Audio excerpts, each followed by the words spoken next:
말씀하여 주옵소서. 살아계신 예수님의 이름으로 기도드리옵나이다. 아멘. 성도 여러분, 여러분들의 가정은 평안하시고 평강하십니까? 아멘입니까? 아멘입니다. 어려움이 없고 문제가 없다는 것이 아니라 어려움도 많고 이해할 수 없는 일들도 많은데 우리 주님께서 주신 그 믿음 때문에 흔들리지 않는 그 평강함이 있는, 그것이 우리 믿는 성도에게, 우리 교회 안에 가장 큰 복이 되는 줄로 믿습니다. 이렇게 흔들림 없는 우리 가정을 자녀들이 바라볼 때, 어린 자녀들이 바라볼 때 어떻습니까? 가정은 원래 이렇게 평안한가 보구나, 이런 생각을 하며 어머니 품에 안기어서 아빠 손잡고 웃고 또 평안한 잠을 누릴 수 있습니다. 여러분, 그러나 가정이 평강하고 평안한 것 아무 일이 없어서 그렇습니까? 육아를 하고 있는 우리 이 부부들에게는 밤잠이 전쟁과 같지 않아요. 아무 일이 없는 게 아니라 아무 일이 너무 많아서 그럼에도 불구하고 지켜내어 웃음과 감사가 있는 거죠. 또 우리의 가정들도 그냥 아무 일이 없어 평안한 것이 아니라 악한 영들의 도전과 물질의 문제, 질병의 문제가 있음에도 불구하고 바로 우리 주님이 그 어려운 문제를 피할 길을 열어주시고 고쳐내 주심으로 우리는 평강합니다 고백하게 되는 줄로 믿습니다. 어릴 때는 그냥 가정에 웃고 기쁘고 치킨 먹고 피자 먹고 돈가스 먹는 게 행복하다고만 여기지만 조금 자라면 그제서야 알게 되는 거죠. 우리 전주제일교회가 54주년 동안 얼마나 많은 악한 영들의 도전이 있었겠습니까? 그럼에도 불구하고 우리가 평안하다, 감사하다 할 수 있는 것, 우리 주님이 교회의 머리가 되시고 보호자가 되시고 안전이 되어주시기 때문인 줄로 믿습니다.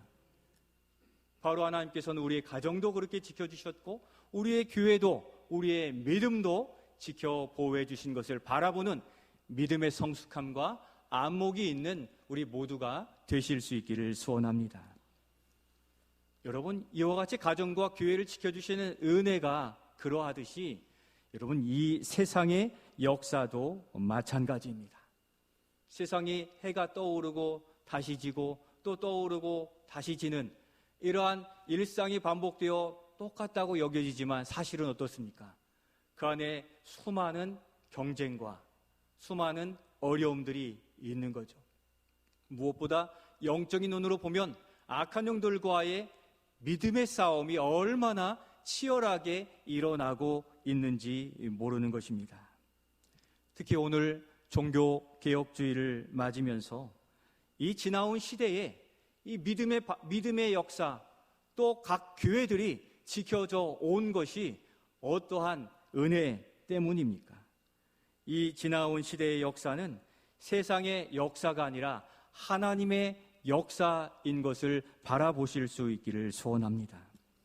하나님께서 때가 참에 그의 합당한 은혜, 합당한 승리를 보장해 주시고 허락해 주심으로 교회는 구원의 방주를 지켜올 수 있었고 오늘도 교회는 영적 생명을 구원하는 일들을 감당하는데 언제 어떻게 하나님이 우리를 도우셨습니까? 오늘 말씀의 제목 대문짝만하게 써 있네요. 말씀의 제목 크게 한번 읽겠습니다. 믿음으로 읽겠습니다. 시작. 때가 참에. 하나님께서 때마다 주신 은혜, 때가 찼을 때 베풀어 주신 그 은혜의 시기에 그렇게 지켜져 왔습니다. 오늘 종교개혁주의를 맞으면서 암흑이라고 불렸던 중세시대의 어려움에서 구원해 주신 하나님의 역사를 잠시 돌아보면서 하나님이 오늘 우리의 삶에서도 어떻게 섭리하시고 역사하실지 소망을 품는 은혜의 시간이 되어질 수 있기를 소원합니다. 그리하여서 이 시대, 그러면 영적 싸움이 계속되는 이 시대를 어떻게 살아가야 할지 결단으로 인도함 받으시기를 예수님의 이름으로 축원드립니다. 그러면 먼저 하나님이 온 세상을 다스리시고 섭리하시고 역사하심은 무엇입니까? 어디서 발견할 수 있습니까? 첫 번째, 우리 같이 한번 읽겠습니다. 시작. 때가 참에 예수님을 이 땅에 보내셨습니다. 아멘. 예수님을 이 땅에 보내신 역사를 살펴보면 하나님께서 이 세상을 하나님의 뜻에 따라 다스리시고 계심을 확인할 수가 있다는 것입니다. 우리 4절 말씀 같이 읽겠습니다. 때가 참에 하나님이 그 아들을 보내사 여자에게서 나게 하시고 율법 아래에 나게 하신 것은 아멘. 여러분, 하나님께서 예수님을 이 땅에 보내셨음을 믿으십니까? 아멘입니다. 이게 우리의 믿음입니다. 그러면 예수님을 언제 보내셨다고 하셨습니까? 맨 앞에 있는 두 단어, 때가 참에요. 이 때가 참에의 이 때가는 헬라어로 크로노스입니다. 일반적인 시간을 의미하게 되는데 일반적이고 물리적인 일반적인 그러한 시간이면서도 하나님이 거기에 간섭하시는 순간 그 시간들이 특별한 하나님의 작정 가운데 이루어지는 시간으로 표현해 주고 있습니다. 그러니까 때가 참에 그 시간이 찼을 때라는 의미입니다. 이것을 직역해 보면 때의 충만함이 왔을 때 하나님께서 그분의 아들을 보내셨다라는 의미입니다. 조금 더 생각해 보면 참 독특한 표현입니다. 이렇게 주로 설명하던데요. 여러분, 시간은 우리가 생각할 때 이렇게 구불구불합니까? 시간은 직선적으로 우리가 생각하게 되어 있습니다. 그래서 시간 단위로 쪼개요. 점들의 연속된 시간들이 모여서 쭉 시간이 이어지는데 그 시간은 여러분 언제까지 계속됩니까? 누가 오실 때입니까? 예수님이 오실 때 그 시간은 다 멈추죠. 하나님이 천지를 창조하실 때 시간이 시작되어서 창조하셨다고 1장에 기록해 주셨잖아요. 주님이 오시면 시간이 딱 멈추고 영원의 세계로 이어져 나가게 되는 것입니다. 이 시간이 이렇게 직선적인데 오늘 본문의 이 사도 바울은 마치 여러분 모래시계 아시죠? 모래시계 다 내려가면 뒤집어 놓으면 또 어떻게 됩니까? 모래시계가 이렇게 생긴 공간 안에 하나 둘씩 떨어져서 이렇게 쌓여져 가게 되는 거죠. 바로 모래시계에 모래가 차듯이 하나님의 때가 공간에 점점점 차오르는 이것을 때가 참에 곧 충만해졌을 때라는 보이는 이 시각적인 표현으로서 이렇게 표현해 주고 있다는 것입니다. 공간이 채워져 점점 채워지는 그때에 누구를 보내신 겁니까? 예수님을 보내셨다라고 말씀합니다.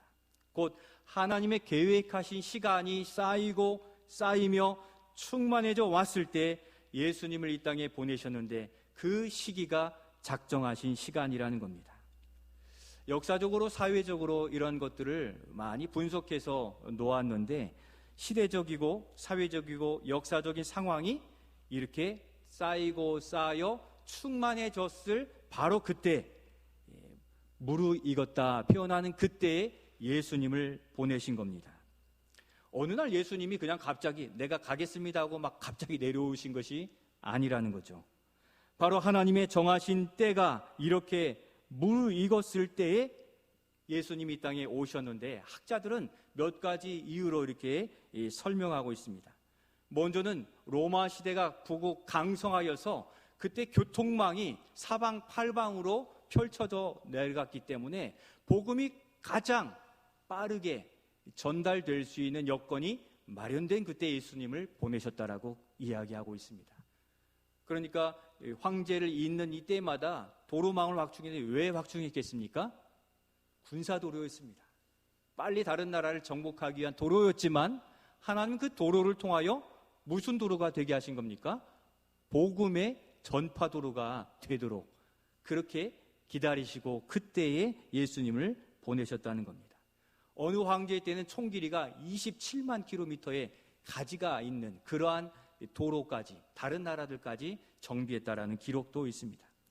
두 번째는 당시 사회가 헬라어로 공용화되어져서 언어가 통일되어져서 복음이 빠르고 정확하게 전파되는 그때를 하나님이 기다리시고 만드셨다는 겁니다. 인류의 역사 가운데 실패한 역사가 있죠. 뭡니까? 바벨탑 사건. 왜 실패하게 됐습니까? 언어가 혼잡해져서. 그런데 예수님을 보내실 그때에는 헬라어로 통용되어지는 공통 언어가 되어진 그때에 예수님을 보내신 겁니다. 또 한 가지는 당시 사회가 극도의 도덕적인 이 타락과 혼란의 시대가 되어서 영적 기갈의 상태가 되어 영적인 이 갈증이 있었던 바로 그때였습니다. 왜 그렇습니까? 율법을 맡긴 이 유대 바리새인들이 자신의 이익을 위한 도구로 사용하고 생명이 있는 구원에 예수님은 거절하는 바로 그러한 시대, 정말 생명이 필요한 그때에 하나님께서는 예수님을 보내셨다는 것입니다. 그러니까 예수님이 그냥 어느 날 문득 오신 겁니까? 하나님의 작정과 계획 가운데 그때 오신 것입니까? 바로 그때에 보내셨음을 믿음의 눈으로 바라보실 수 있기를 바랍니다. 바로 무르익었을 때 하나님이 예수 그리스도를 이 땅에 보내신 것입니다. 구약 선지자들이 메시아가 오신다 했지만 만날 수 없고 그 소식을 들을 수 없었던 예수님을 그때 초대교회 성도들은 만났고 또 들을 수 있었다는 것입니다. 그런데 그로부터 수천 년이 지난 로마 시대, 그때 하나님의 때가 차고 이 모든 사회적 상황들이 준비되었을 때, 아니 하나님께서 다 준비하셨을 때 예수님을 보내신 겁니다. 그리고 이 복음은 사도 바울과 같이 동역하는 하나님의 사람들을 통하여서 빠르고 정확하게 전파될 수 있었습니다. 어떻게 할 수 있습니까? 그 모든 여건을 성령이 임재하여 주시어서 당시 초대교회를 비롯하여 에베소 교회, 빌립보 교회, 골로새 교회, 데살로니가 교회, 고린도 교회, 여러 수많은 교회들이 개척되어졌고 이 전도자들의 전도를 통하여 3,000명, 5,000명 허다한 무리들이 주님께 돌아오는 폭발적 부흥을 이루셨다는 것입니다. 바로 그게 언제 이루어진 것입니까? 말씀에 때가 참에 바로 그때 하나님의 때에 이루어진 줄로 믿습니다. 하나님의 때가 차면 바로 우리의 삶의 문도 열어주실 줄로 믿습니다. 하나님의 때가 차면 우리 교회도 그렇게 부흥의 은혜 다시 누리게 될 줄로 믿습니다. 소망합시다. 하나님은 우리를 향하여 가장 좋은 때를 준비해 주셨고 또 그때 역사 안에 예수를 보내셔서 이 땅에 하나님 나라를 세우시고 구원의 역사를 이루시고 계시다는 것입니다. 이 하나님의 때가 우리에게 소망이 되실 수 있기를 소원합니다. 역사도 주관하신 하나님이 하나님의 아들을 대신 주시고 양자 삼은 우리의 역사를 그냥 두시겠습니까? 어떻게든 구원의 길로 부르시고 믿음의 역사 감당하여 우리 교회를 통하여 가정을 통하여 하나님은 또 다른 역사를 계획하고 계시기에 하나님께 주목하고 오늘의 삶을 믿음으로 경주하며 살아가실 수 있기를 소원합니다. 사랑하는 성도 여러분, 우리의 삶이 힘들고 어렵고 고될 수 있습니다. 날마다 눈물의 밤을 지새는 분들도 아마 계실 것입니다. 그러나 하나님의 때가 되면 하나님께서 섭리해 주시고 고쳐주시고 해결해 주시기에 믿고 오늘도 견디며 흔들리지 말고 이 소망의 인내로 살아가시기를 축복합니다. 크로노스의 이 하루하루는 아무것도 아닌 것이 아니라 하루하루가 쌓여 벌써 몇 개월이 되었습니까? 10달이 다 채워져 가고 있고 2달 조금 더 남은 때가 되었습니다. 여러분, 하루하루, 우리 하루하루는 그냥 하루하루가 아니에요. 하나님이 지켜보시고 그 수고한 일들이 헛되지 않게 하시는 하나님의 때가 되면 섭리하시는 아주 귀한 날들이라는 것입니다. 우리가 소망을 가질 수 있는 것은 그 하나님의 때가 점점 더 가까워 오고 있다는 사실입니다. 여러분, 우리가 기도 제목으로 삼고 힘들고 어려운 일들을 지나온 날들이 몇 날입니까? 손에 꼽을 수조차 없는 날들이에요. 그러면 하나님의 때가 여기에 있습니다. 우리가 손꼽지 못할 만큼 견디어 왔다면 그 하나님의 때는 이제 얼만큼 남았습니까? 지나온 날들보다 얼마 남지 않은 거예요. 그러니 우리에게는 소망이 있는 줄로 믿습니다. 여기까지 했는데 안 되네, 포기할 것이 아니라 하나님의 때가 곧 얼마 남지 않은 거예요. 그러니 믿음으로 인내의 소망을 가지고 데살로니가 교회처럼 그렇게 믿음으로 살아가시는 우리 모두가 되실 수 있기를 소원합니다.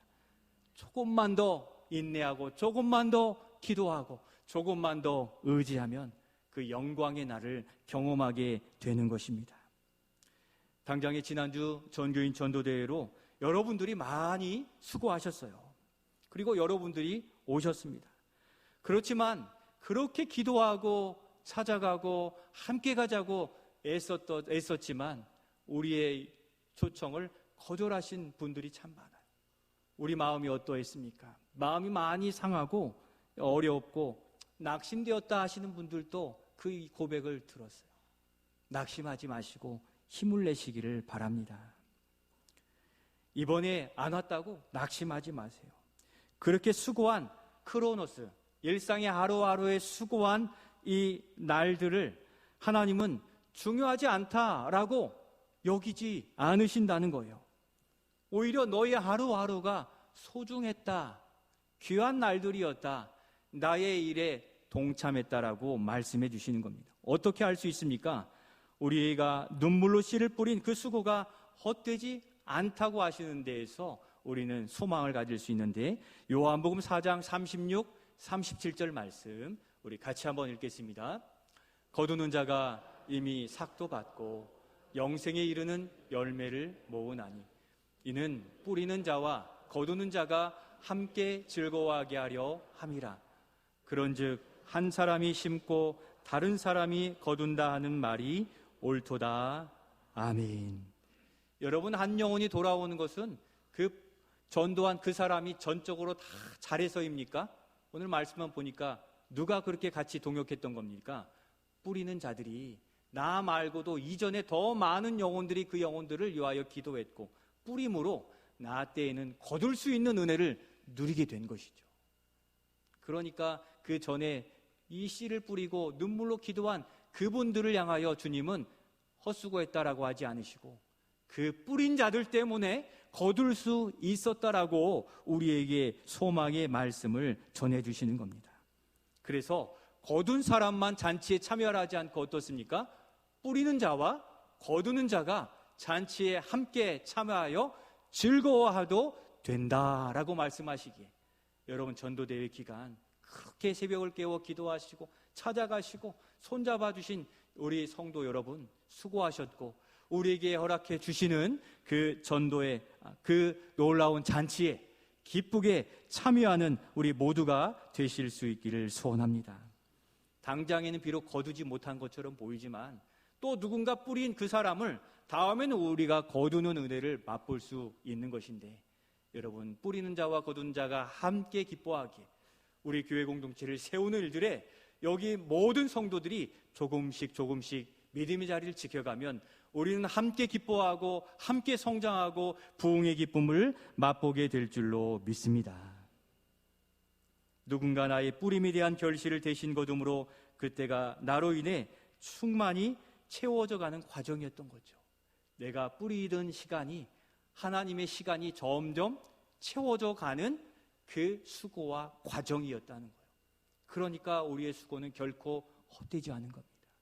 교회를 향한, 가정을 향하여 하나님 나라를 세우려고 수고한 그 수고가 모래시계 안에 점점 채워져 그 하나님의 때가 참에 우리의 가정적인, 교회적인, 우리의 개인적인 삶의 문제에 주님이 관여하시고 즐거움에 참여하게 될 날이 속히 돌아오게 될 줄로 믿습니다.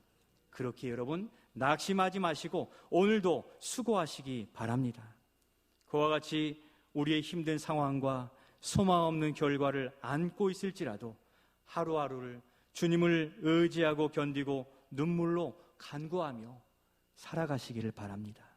그 하루하루가 쌓여져 가고 충만해지면 하나님의 특별하신 때가 우리의 삶에, 나의 삶에 크게 역사해 가시는 겁니다.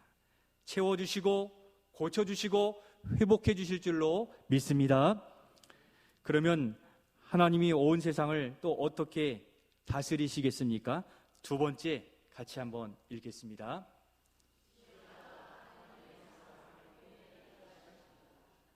시대마다 하나님의 사람을 불러 일하신다는 것입니다. 세상은 시대의 영웅을 이야기해요. 여러분 2002년 우리 축구가 막 넘어질 것 같은 그때에 이 올림픽 4강 신화를 이루어낸 감독이 누구입니까? 이제 오래돼서 기억이 잘 안 나시죠?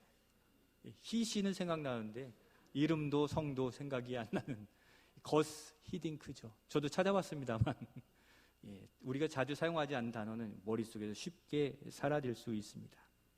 이 거스 히딩크, 또 이 나라를 세워간 많은 슈퍼스타들이 있습니다. 그러나 하나님의 역사를 이루시기 위해서는 그들을 사용하시지 않으세요. 조력자로 삼으시는데 주로 사용하시는 일꾼 누구를 사용하십니까? 오늘 본문 6절 말씀 같이 읽겠습니다. 6절입니다.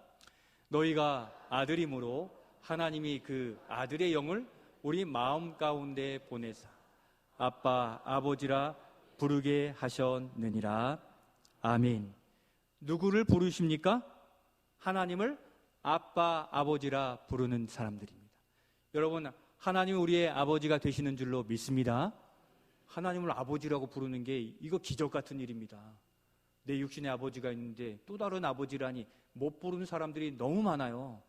그런데 우리는 우리 안에 성령의 영이 부어져서 우리의 참 하나님은 아버지가 되신다는 것이 당연한 것으로 여겨지게 되는 것, 하나님이 우리를 붙잡아 주신 은혜요, 우리의 아버지가 되신 은혜 때문인 줄로 믿습니다.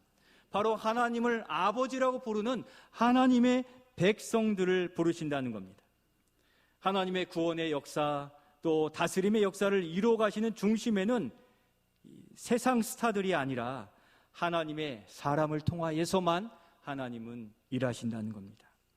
하나님은 성령을 통해 하나님의 백성을 부르시고 구원의 역사를 지금까지 이루어 오셨습니다.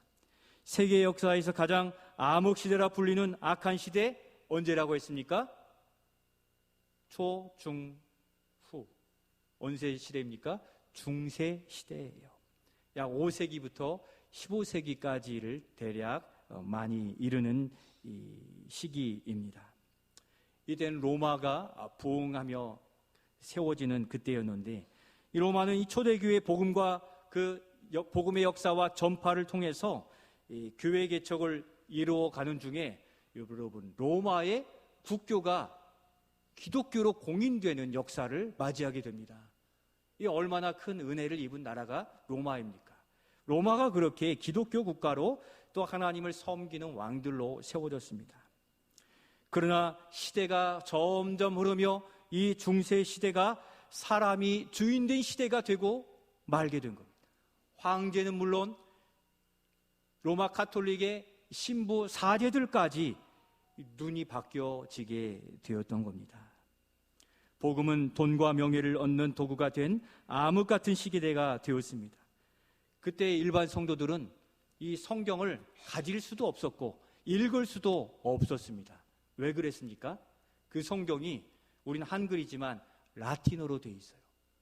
당시의 사람들이 라틴어를 알지 못했고 이 라틴어를 공부한 사람은 오직 이 카톨릭 사제와 신부들만이 읽어낼 수가 있었어요.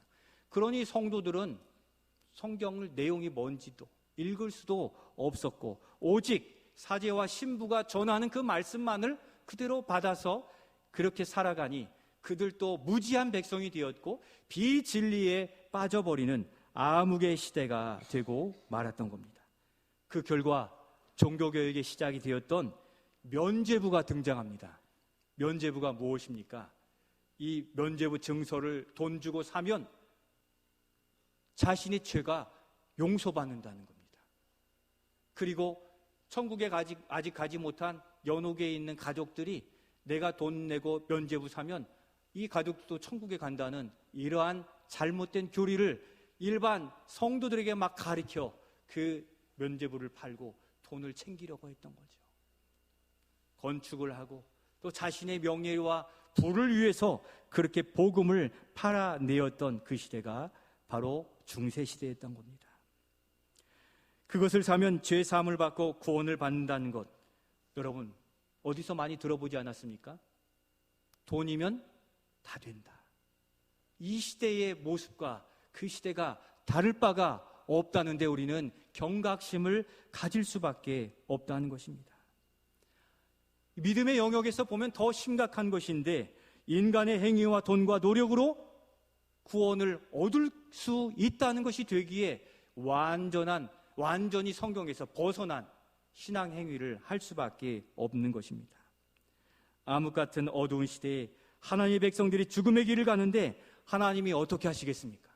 그냥 두시겠습니까? 그때 하나님의 바른 영을 가진 믿음의 사람들을 불러 일으켜 참 구원, 참 복음을 회복시켜 주신 것입니다. 그 중에 마틴 루터는 구원 얻는 길은 돈이나 명예나 노력이 아니라 오직 무엇이라고 했습니까? 그렇습니다.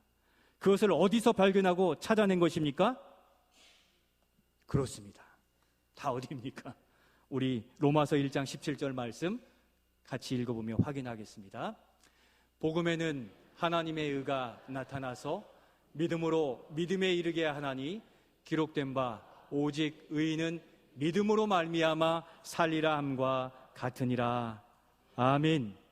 이것이 생명의 복음이요 또 생명을 구원의 길로 인도하는 생명의 말씀인 거예요.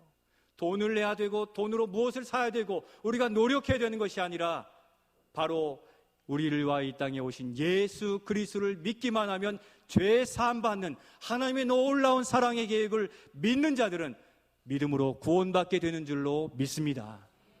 이 자리에도 아직 신앙을 잘 익숙치 않은 분들도 계세요. 그러나 다른 건 다 잘 못하셔도 괜찮지만 오늘 들은 이 복음, 이 땅에 우리의 죄를 사해 주시기에 오신 예수 그리스도를 믿음으로 구원받는다는 이 복음을 믿고 예수 그리스도를 믿고 구원받는 은혜를 누리시는 우리 모두가 되실 수 있기를 소원합니다. 루터는 이 진리를 어디서 찾은 겁니까? 성경 말씀에서 찾은 거예요. 성경을 늘 읽고 있으면서도 어두워진 시대의 눈이 다 어두워져서 진리의 말씀을 깨닫지를 못한 겁니다. 하나님 앞에 엎드려 기도하는 그때 하나님은 오직 의인은 믿음으로 말미암아 살리라는 이 말씀이 면죄부가 아니라 오직 믿음, 오직 믿음으로 구원한다는 이 사실 때문에 종교개혁자들은 그들의 정신으로 따라해 주시기 바랍니다. 오직 성경, 오직 믿음, 오직 은혜, 오직 예수, 오직 하나님의 영광을 위하여 이 5가지를 다시 되찾아서 신앙의 유산으로 오늘 우리에게까지 전수되어 이 믿음의 교회를 지켜가는 겁니다. 여러분, 큰 집 작은 집 절대 그럴 수 없는 겁니다. 이 5가지 정신이 없는 그곳은 어느 집도 아니에요. 생명의 하나님의 거룩한 전을 우리에게 만드셨다면 그것은 오직 예수 그리스도의 공로 때문인 줄로 믿습니다. 은혜에 의하여 믿음으로 말미암아 우리는 구원을 얻게 된 것입니다.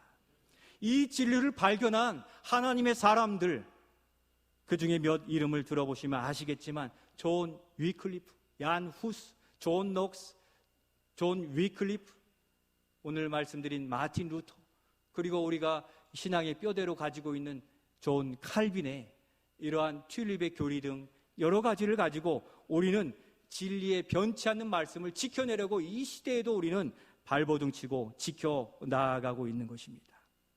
하나님 바로 이 시대에 그 종교개혁자들이 우리가 되기를 원하고 계시는 거예요. 교회에 출석하는 이유, 예수님을 믿는 이유를 분명히 할 것을 말씀하고 계세요.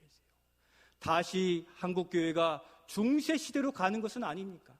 예수 믿으면 잘 되는 그 면죄부도 사고 잘 되는 복도 사고 이러한 증서들을 사려고 하는 일들에 혈안이 되었던 때도 있었지만 지금은 다 걷어내고 이제는 말씀 중심, 하나님 중심, 교회 중심으로 서가고 있기에 하나님 우리 교회, 한국교회를 여전히 사용해 가실 줄로 믿습니다.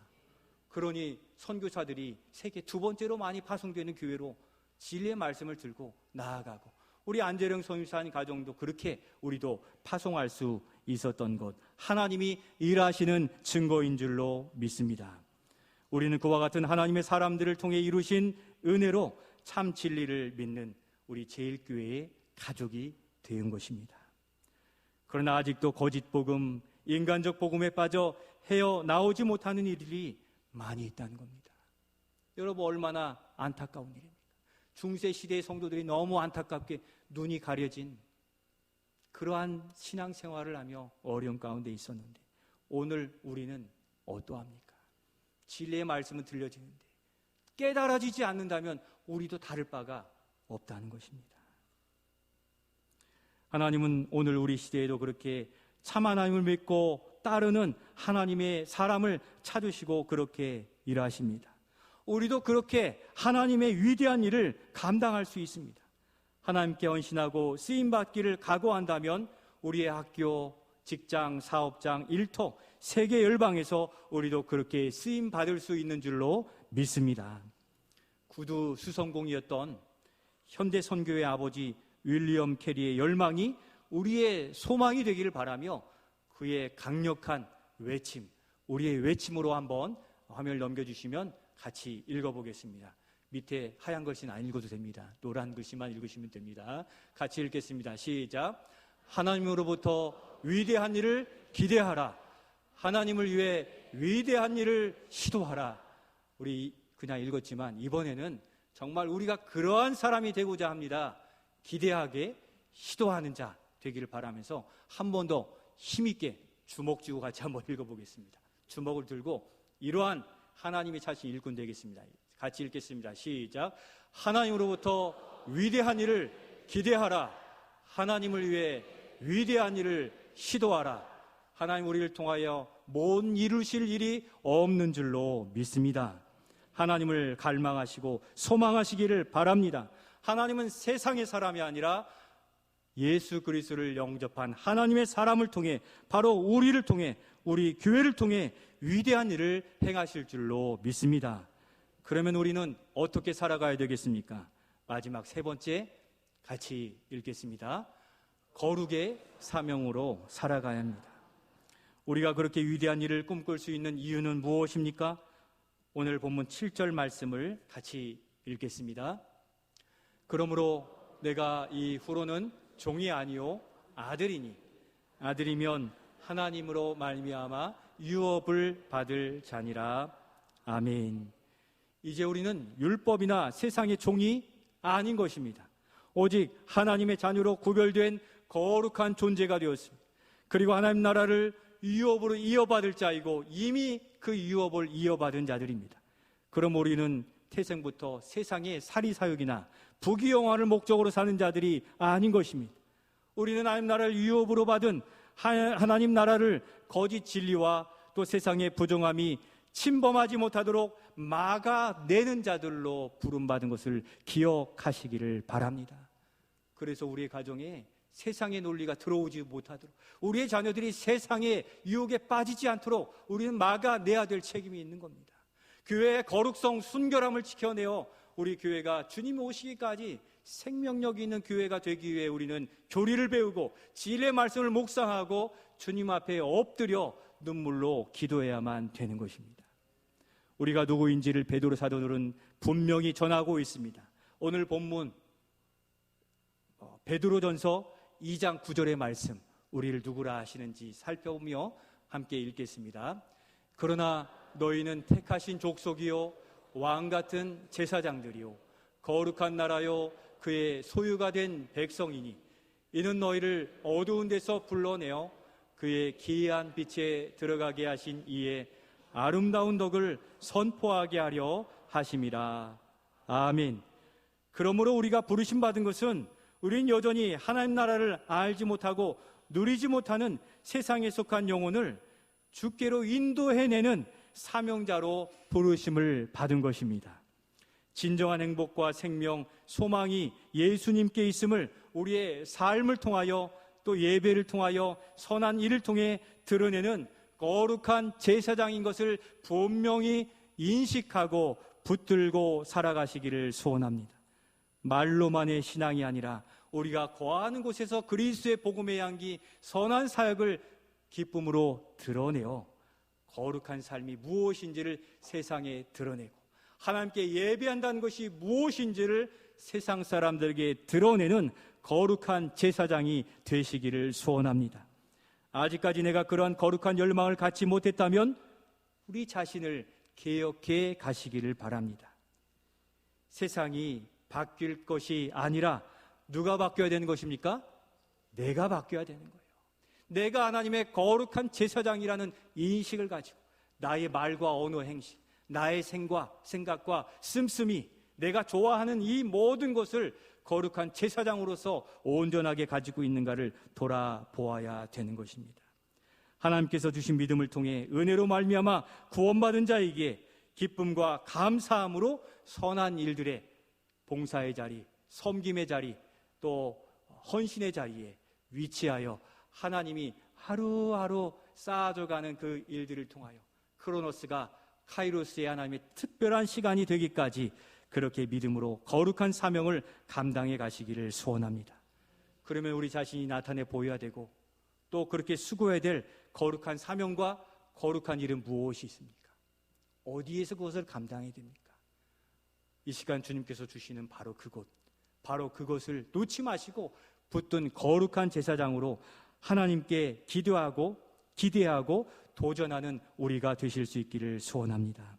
사랑하는 성도 여러분, 오늘 우리의 형편이 많이 어렵고 아프고 궁핍하고 부족하더라도 하나님의 위대한 일을 꿈꾸는 성도들이 되실 수 있기를 소원합니다. 도전해야 변화를 맛볼 수 있고 도전해봐야 실패하고 실수하면 고쳐나갈 수 있는 거 아닙니까? 우리 교회도 더 새로워지는 변화를 위해 준비하고 도전하고 있습니다. 비록 조금 실수하고 잘못되었더라도 거기에 많은 것을 더 얹지 마시고 도리어 보완하고 세워서 더 새로워지고 부흥한 교회를 만들어 갈 수 있도록 우리가 더 깊은 믿음과 신앙에 이를 수 있도록 우리 자신을 주님께 내어 맡기고 소망 가운데 살아가시기를 소원합니다. 그 일을 감당하려고 믿음으로 도전하고 시도하는 자에게 감당할 수 있는 능력도 주시고 고쳐주시고 회복시켜 주시고 일으켜 주실 것입니다. 그렇게 도전하고 감당하다 힘들면 여러분 피난처 되시는 우리 주님께 피하고 다시 나를 깨우고 개혁에 도전하면서 하나님의 나라를 세워가시는 거룩한 제사장으로